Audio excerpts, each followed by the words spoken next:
como nós vimos nas nossas aulas anteriores, o diagnóstico, seguindo o DSM-5, que é o Manual Diagnóstico e Estatístico dos Transtornos Mentais, o processo ele envolve a identificação de um conjunto de sintomas, perceber se esses sintomas estão presentes naquela pessoa, quantos daqueles sintomas, quantos daqueles critérios diagnósticos, e também a questão do diagnóstico diferencial, porque há sintomas que podem estar presentes em um quadro e também em outro. Por isso que nós começamos, antes de falar da depressão, nós falamos sobre o transtorno bipolar.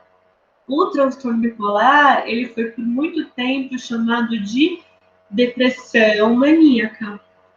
Há abordagens que ainda hoje nomeiam como depressão maníaca, no sentido de que é muito comum a pessoa buscar ajuda com sintomas depressivos. Então, ela conta da perda de interesse, de prazer, ela conta de alterações no sono, de alterações no apetite, fala sobre sentir tristeza, sobre sentir irritabilidade, sobre uma forte desmotivação.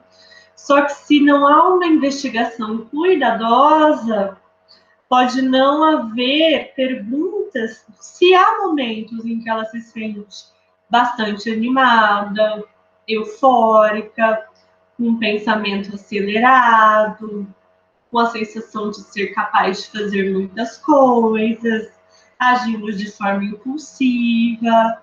A própria pessoa pode se perguntar: por que você está me falando disso? Por que você quer saber dos momentos em que eu me sinto bem? A questão, como nós vimos na aula passada, é que um episódio hipomaníaco ou maníaco não está relacionado necessariamente a se sentir bem, mas é aquela euforia que de alguma forma descola do que está acontecendo na experiência, do que está acontecendo no contexto. Então, os episódios depressivos e os episódios maníacos, eles não acontecem de uma forma reativa com o que a pessoa está vivendo, mas são questões como o humor, ele atravessa e ele prevalece, né? Aquele humor, ele vai estar como um filtro entre o que a pessoa vive e como ela se sente, né? Então, isso é um primeiro movimento diferencial importante. Aquela pessoa que traz queixas que podem estar indicando um quadro de transtorno depressivo, ela também tem relatos sobre experiências que podem ser caracterizadas como episódios maníacos ou hipomaníacos. Isso pode fazer grande diferença no tratamento. Os psicofármacos, hoje, os medicamentos psiquiátricos, né?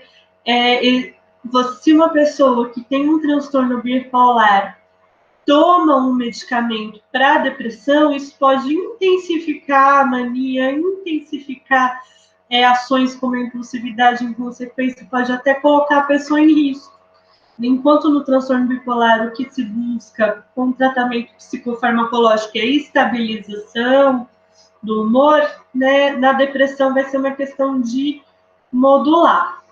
E eu digo isso porque é muito comum as pessoas procurarem psicoterapia em acompanhamento psiquiátrico, com a intenção de procurar um acompanhamento psiquiátrico, e no diálogo é possível que a pessoa conte coisas em terapia, ou que seja possível identificar aspectos que em outra consulta isso não acontece.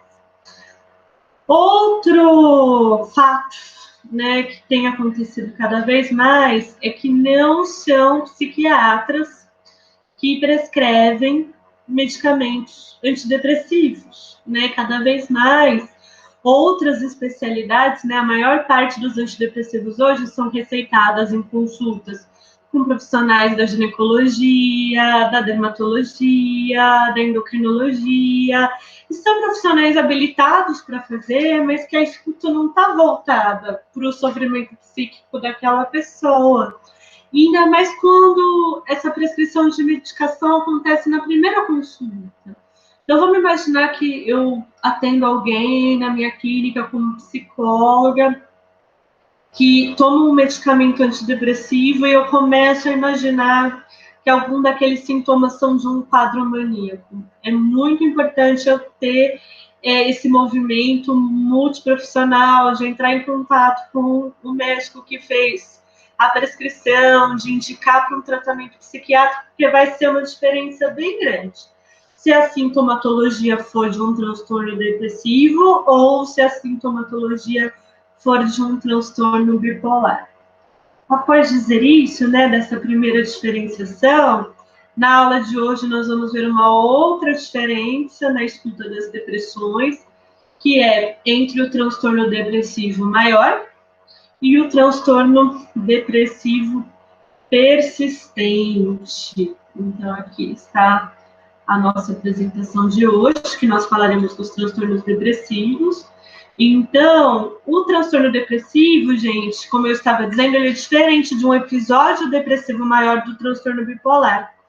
Outro fator que a gente deve ter atenção é se aquilo que a gente está chamando de depressão, ou que a gente está identificando como uma possível depressão, não é um sintoma de outros quadros de adoecimento.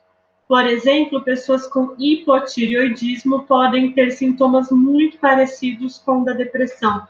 Perda da disposição, perda do interesse, da vitalidade, do prazer, alteração do sono, alteração do apetite. O hipotireoidismo é um exemplo. Doenças renais podem gerar alguns tipos de câncer, alterações no sono. Então, às vezes, a gente trata como um sintoma da depressão a alteração no sono, mas a depressão é um sintoma de um problema no sono. Por isso que é importante estarmos atentos e termos interlocuções com profissionais de outras áreas, né, para poder notar se a depressão seria como a febre é para várias outras doenças, né? Eu não sei que doença a pessoa tem se ela está com febre. Eu sei que a febre pode indicar alguma outra coisa. Então, a depressão, ela também pode indicar alguma outra coisa. Então, é importante que a pessoa, quando ela apresenta sintomas depressivos, ela vá também a um clínico geral, ela faça também os exames de sangue, com como estão os hormônios, como estão as vitaminas, como que estão os níveis no geral, para detectar se pode haver uma doença física, ok? Então, se a gente descarta a depressão como sintoma e não é um episódio depressivo do transtorno bipolar, porque não há episódios maníacos, hoje nós veremos os transtornos depressivos.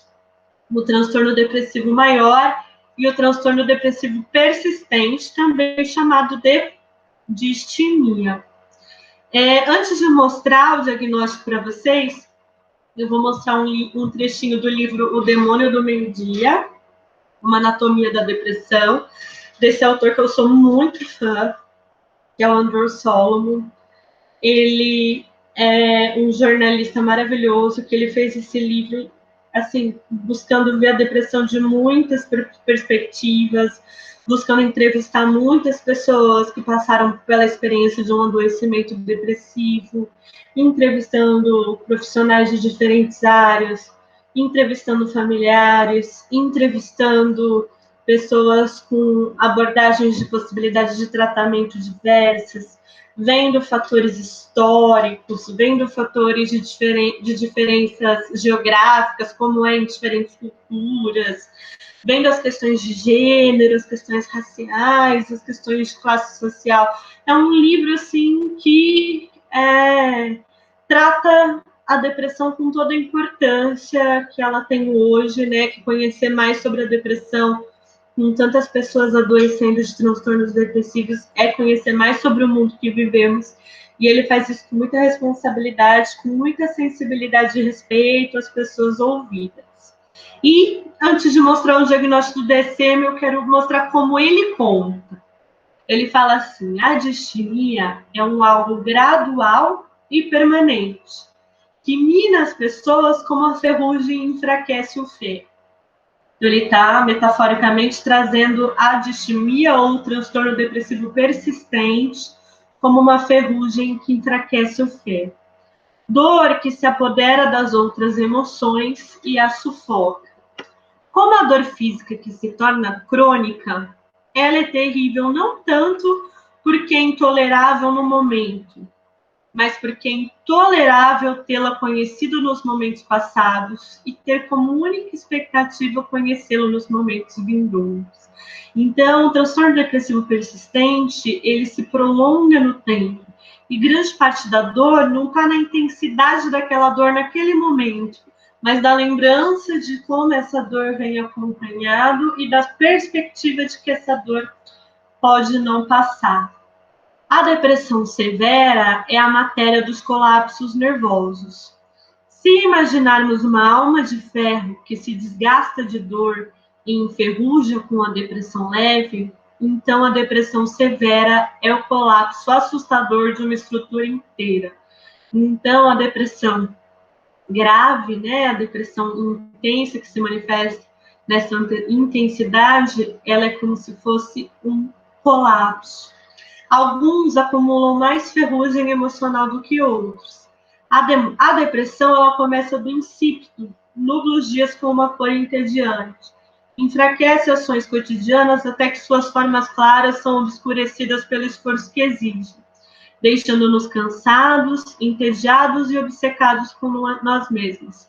Mas é possível superá-la. Então, no livro Demônio do Meio-Dia, ele também traz tratamentos, ele também traz histórias de pessoas que tiveram acompanhamento psicoterápico, que tiveram ajuda profissional de várias especialidades, como foi esse processo de melhora, o que as pessoas têm a contar desse processo de melhora.